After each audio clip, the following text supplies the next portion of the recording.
Dahil nga po mga kawan story sa naging pahayag ni LeBron James noong nakaraan na namimiss niyang kasama si Kyrie Irving, mukhang nagpapahiwatig lamang ito na gusto rin niyang makapaglaro sa Dallas Mavericks. Alam naman natin na may balak nga ang Dallas Mavericks na makipag-compete sa pagkuha kay Bronny James.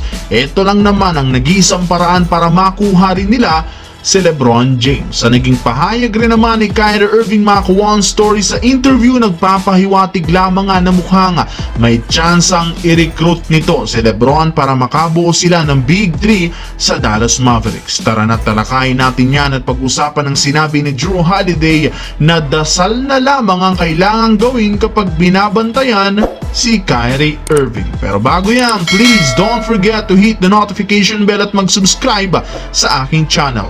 Bago pa man nga po mga kawan stories magsimula ang Game 1, in-interview na nga po ngayong araw si Jrue Holiday tungkol sa posibleng match-up nila ni Kyrie Irving. Ayon nga po dito, ano nga daw ba ang kanyang gagawin sa pagbabantay kay Kyrie Irving? Well, ang tanging sagot lamang nito, pray.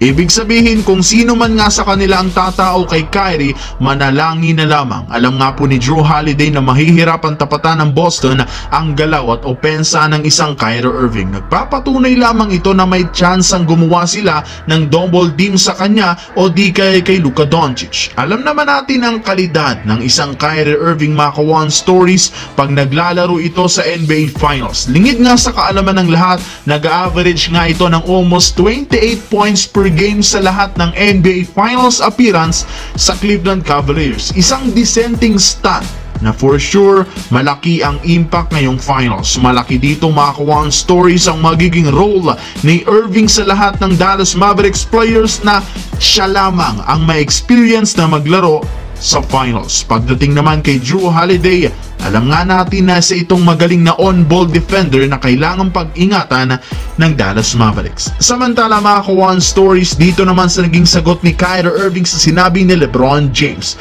Kung inyo ngang matatandaan sa naging podcast ni na LeBron at JJ Redick, na pag-usapan nga nila dito si Kyrie Irving. Aminado nga si LeBron na namimiss niyang maging kakampi si Kyrie, pero still kahit man hindi na sila mag-teammates, proud pa rin naman ito sa nagawa niya.